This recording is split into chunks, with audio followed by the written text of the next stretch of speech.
Enfant de la DAS, devenu idole des minettes dans les années 80, le papa chanteur aux 5 millions d'albums a connu une ascension fulgurante avant de disparaître du devant de la scène. Il se lance alors dans le business de la nuit qui lui vaudra de passer de la rubrique spectacle à celle des faits divers. Mais le généreux fondateur de Sans Famille a su rebondir en surfant sur la vague du revival des années 80. Jean-Luc Lahaye répond à toutes vos questions dans Rien que la vérité.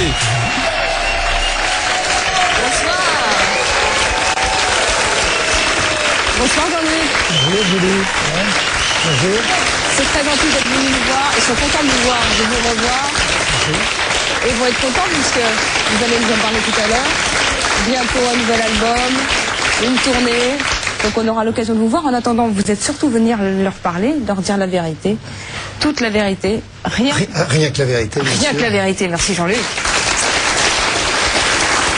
Jean-Luc, voici un carton rouge grâce auquel vous allez pouvoir exclure de ce plateau n'importe qui à n'importe quel moment. À partir du moment où vous êtes assis dans ce fauteuil, vous faites ce que vous voulez. Avec ce carton, par contre, il faudra dire la vérité. Asseyez-vous, Jean-Luc. Il est à vous. Jean-Luc Lahaye. Jean-Luc, c'est vous qui choisissez parmi tous ces gens dans ce public qui va vous poser les questions. Et la première question, c'est important, ça donne le ton. Ne vous trompez pas. Qui va vous proposer cette première question? Je vais choisir quelqu'un qui habite Paris. Oui, Paris? Paris, Sébastien. Sébastien. Alors, Sébastien, de quelle couleur est votre question? C'est une question orange. Alors, la question, bonsoir. Sébastien. Quand on a été un chanteur à minette, est-ce que c'est pas trop dur de franchir le cap de la cinquantaine? C'est du orange. Je sais pas comment c'est quand vous êtes de mauvaise humeur, Sébastien, hein, parce que le orange, là, il est mûr, le orange. J'ai pas encore franchi le cap de la cinquantaine. Bientôt. Ça ne saurait tarder. Et non, c'est une continuité qui se fait naturellement, parce que les années se chargent de lisser les choses et les événements. Et ce qu'il faut, c'est vivre bien chaque saison et être en phase avec à la fois ses envies, ce qu'on a envie de dire, ses chansons aussi. Il est évident que je chante plus de la même manière les chansons que je chantais il y a 25 ans, les mêmes chansons. Et si c'était à refaire, je pense que j'en éliminerais 80%. Et... Oh, bah ce serait dommage quand même. Non, mais bon, il est évident que lorsque je fais des concerts, par exemple, il y en a bien une dizaine que je ne fais plus, que je trouve plus du tout en accord avec mon état d'esprit et à la fois mon âge, merci de le rappeler, et d'autres choses, quoi. Voilà, Sébastien. Merci. Allez, notre question, même principe, vous continuez à choisir les personnes qui vont vous poser des questions. Allez, Linda.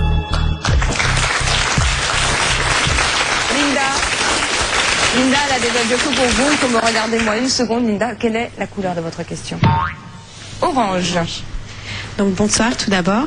Donc aujourd'hui dans ce showbiz que l'on dit impitoyable, qui sont vos vrais amis? Des amis dans le showbiz. Un jour j'ai lu une formule qui est, je ne sais pas de qui elle est, celle-ci, mais je la trouve très ajustée à ce métier, très, très appropriée. On a dit que ce métier était une grande famille peuplée d'orphelins. Je crois que chacun fait son parcours. Il n'y a pas de compétition véritablement. Il y en a peut-être au début quand on fait ses débuts parce qu'on est dans les starting blocks et qu'on regarde à sa gauche, à sa droite et qu'on se dit est-ce que je vais être le premier à franchir la ligne d'arrivée. Ça, je parle des années 80, 82, 80, etc. Et puis ensuite, il y a ce qu'on appelle des rencontres dans ce métier qui sont en principe toujours à date limite. Ce sont des rencontres de loges en général, d'attente de plateaux de télé, de radio, d'interviews, parfois d'hôtels en tournée. Vous avez eu des déceptions? Bien sûr que j'ai eu des déceptions, c'est évident. Un jour le téléphone ne sonne plus, ceux en qui vous avez cru, ceux vers qui vous auriez été à 5 heures du matin s'ils vous avaient passé un coup de fil, et les autres, bien sûr, la plupart ont disparu, mais je leur en veux pas, parce que c'est ce métier, c'est un métier extrêmement difficile, où chaque matin on se remet en doute, et puis et c'est un métier qui est foncièrement cruel, avec des morts à chaque virage, quoi. C'est évident. Mais pour répondre à votre question, il me reste quelques amis, notamment un qui s'appelle Lord City et que j'ai connu absolument pas du tout dans le métier sur un plateau de télé ou tout ça, mais que j'ai connu sur un terrain de tennis. Et j'étais son coach. On va passer à une autre question. Vous choisissez, Jean-Luc. On va choisir quelqu'un qui roulerait dans une voiture française. Gilbert, j'aime bien ce prénom. Gilbert, votre petit panneau, c'est une question verte. Petite question gentille. Merci, Gilbert. Dans votre carrière, quel est le meilleur conseil que l'on vous ait donné? Et l'avez-vous suivi? C'est une excellente question parce que il y a quelqu'un qui nous a quittés dans ce métier que j'aimais particulièrement, qui s'appelle, parce qu'il restera une légende à vie maintenant, je pense, et je le souhaite, c'est Gilbert Bécaud, qui était venu me voir à l'Olympia, pour mon premier Olympia, et qui m'avait caressé la tête comme ça, il m'avait dit « Ah, tu me ressembles quand j'avais ton âge ». Et puis il m'avait dit « Tu sais, n'écoute jamais les conseils. Fais ce que tu veux. » Vous avez suivi son conseil? Je l'ai pas toujours suivi, hélas. J'aurais dû le suivre un petit peu plus. Quand je dis ça, je pense notamment à des concessions que j'ai faites par des pressions artistiques, d'entourage, d'agents, des choses que j'aurais pas dû faire et j'aurais dû. C'est très difficile de dire non dans ce métier souvent. Si on vous redonnait la même chose, la même vie aujourd'hui, vous feriez les choses différemment? Oui, je prendrais certaines autres orientations, c'est sûr. Non pas que je regrette, globalement, je trouve formidable ma vie et Dieu m'a prêté la santé et la vie jusqu'à présent et j'ai fait des merveilleuses rencontres et j'ai de beaux enfants et bon, j'ai vécu des magnifiques choses, des grands chagrins, une enfance cramée, bon ça c'est pas grave, mais tout va bien quoi. Aujourd'hui je suis prêt à retourner au combat, mais je suis toujours sur le ring. L'optimisme, toujours évidemment, et puis il y a des raisons de l'être aujourd'hui. Une autre question dans le public. Très bien. On va choisir, il y a Asma. Bonsoir Asma.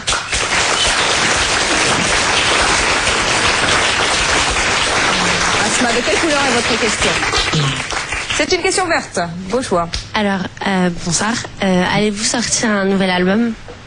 Oh, ses yeux, ce t-shirt Pink Paradise. Il en oublie sa promo parce que oui, un album est en préparation. Ce sont vos vrais yeux? Oui. Ce ne sont pas des lentilles? Oui, c'est mes vrais yeux. C'est bien. C'est extraordinaire. Merci. Et votre fiancé, il est où? Pas encore, je gêne. Il n'y en a pas encore? Non. C'est que... Ils ne savent pas à quoi... Non, franchement, c'est... Et vous êtes danseuse au Pink Paradise? Non, pas du tout. Voilà, j'ai laissé faire un petit peu, mais là je crois qu'il va falloir que je reprenne les choses en main. On parle donc d'un nouvel album. Un nouvel album en préparation, donc Jean-Luc. Ça vous intéresse pas du tout de le vendre cet album? Si, parce que Asma, je vous répondrai à Asma. Alors, qu'est-ce que vous vouliez savoir, Asma? Si vous allez sortir un nouvel album. Oui, je termine l'enregistrement d'un album. Ça fait jamais que 2 ans que je suis dessus. J'ai décidé de faire un album de reprises des chansons que j'ai aimées des années 70. Il y aura un CD avec 15 chansons. Françaises exclusivement? Uniquement françaises. Une autre question dans le public. Une autre question. Je regarde. Karine. Quelqu'un qui serait né en 73. Ah. 14. Il y a des panneaux qui se baissent. 74, Karine. Karine, de quelle couleur est votre question?